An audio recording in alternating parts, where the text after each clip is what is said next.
Rights on YouTube channel நேயர்களே வணக்கம். இன்னைக்கு காலைல மயிலாப்பூர் வந்தேங்க. பார்த்தா இங்கே ரோஸ் மில்கா சார் இது மிக அருமையாக இருந்ததுங்க. இந்த மாதிரி நான் சாப்பிட்டதே இல்லை. ரொம்ப சிறப்பாக பாருங்கள், அவங்களுடைய பணி பாருங்கள். எல்லாருமே சாப்பிட்றாங்க, இளைப்பாடுறாங்க. நம்மளால் முடிஞ்ச அளவுக்கு தண்ணீர் ரொம்ப முக்கியங்க. தண்ணீர் கொடுங்க. இளைப்பாடுறது ரொம்ப முக்கியம் வெயில் காலங்களில். பறவைகளுக்கும் கூட கொடுக்கலாம். ஏதாவது வகையில் நம்ம இளைப்பாடுறது கொடுத்தா ரொம்ப நல்லது.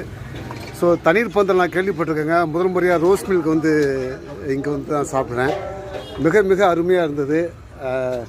நிறையா கொடுத்துட்டே இருக்கிறாங்க, எவ்வளோ நாள் சாப்பிடுங்க அப்படின்ட்டு. நான் கூட இப்போ ஒரு 4வது கிளாஸ் சாப்பிட போகிறேன்னு நினைக்கிறேன். ஏன்னா ரொம்ப அற்புதமாக இருந்தது. ஸோ நம்மளால் முடிஞ்ச அளவுக்கு ஏதாவது ஒன்று பண்ணலாங்க. ஒரு தண்ணீரோ ஏதோ ஒரு விஷயம், மோரோ. ஆனால் அவங்க எல்லாத்தையும் தாண்டி பார்த்திங்கன்னா ரோஸ் மில்க் கொடுத்துட்ருக்குறாங்க. வெயில் காலத்தில் எவ்வளோ சிறப்பான விஷயங்க அது. இளைப்பாறுதல் அது ரொம்ப முக்கியம் அது. ஸோ அதான் மனித நேயம் நான் சொல்கிறேன். இது மனித நேயம் எப்படி சொல்கிறதுனா, மனித நேயத்துக்கான ஒரு அடையாளமாக தான் நான் அதை பார்க்குறேங்க. ரொம்ப அருமையாக இருக்கும். மயிலாப்பூர் கோயிலை ஒட்டி ஒரு கடை இருக்குது. அவங்க ரொம்ப இட்லி, தோசை, புரோட்டாலாம் ரொம்ப அற்புதமாக இருக்கும். நான் எப்போ வந்தாலும் இங்கே சாப்பிடுவேன். ஸோ அந்த கடை சார்பாக தான் இந்த அதாவது ரோஸ் மில்க் கொடுக்குறாங்க. நான் இன்னொரு கிளாஸ் கூட எடுத்துக்க போகிறேங்க, ஏன்னா அவ்வளோ அருமையாக இருக்குது. ஸோ ஐயா, எத்தனை வருஷமாக இங்கே அது போட்டு இது 15 வருஷம் 20 வருஷமாக போட்டு இந்த ரோஸ் மில்க் தானே எந்த மாதிரி போடுறீங்க? ஓ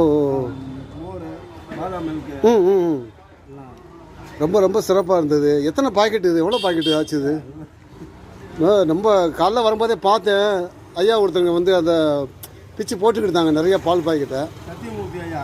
ஓ அப்படிங்களா? சத்தியமூர்த்தி ஐயாங்களா? ஓ உள்ளே இருக்காங்களா? ரொம்ப ரொம்ப சந்தோஷம். ஐயா லேசாக தலையை காட்டுங்க, இருட்டாக இருக்குது. கொஞ்சம் அப்படியே வெளியே வந்து முகத்தை காட்டுங்க. வள்ளலார் ஐயா பிறந்த மண் இது. வாடிய பயிரை கண்ட போதெல்லாம் மனம் பாடினேன்னு சொன்னார். ஸோ அதோடைய வெளிப்பாடை தான் நான் உங்களை பார்க்குறேன். மிக அற்புதமாக இருந்தது. நான் இப்போ 4வது கிளாஸ் சாப்பிட்றேன் ரோஸ் மில்க்கு. ரொம்ப இப்படி அதான் இது பேசிக்காக பார்த்தா காஸ்ட்லி இது ரோஸ் மில்க்கு. ஆனால் நீங்கள் இதை ஒரு மனித நேயத்தோடு கொடுக்குறீங்க. அதாவது பசியாத்திரத்தை விட இந்த நீர்மோர் இந்த மாதிரி ரோஸ் மில்க் கொடுக்குறதுனா முதல் முறையாக ரோஸ் மில்க் இப்போ தான் சாப்பிட்றீங்க. பல வழிகள் இருக்குது, அதில் இது ஒரு வழி.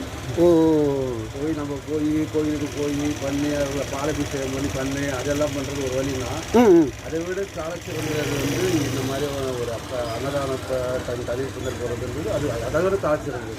உண்மைங்கய்யா, உண்மை. இது பண்ணுற எண்ணமும் இதுவும் சுத்தமாக இருந்தனால மேலே பார்த்துப்பாங்க. நிச்சயமாக காலைல வரும்போது பார்த்தீங்க, நீங்கள் பால் பாக்கெட்லாம் அது கட் பண்ணி போட்டு எடுத்தீங்க.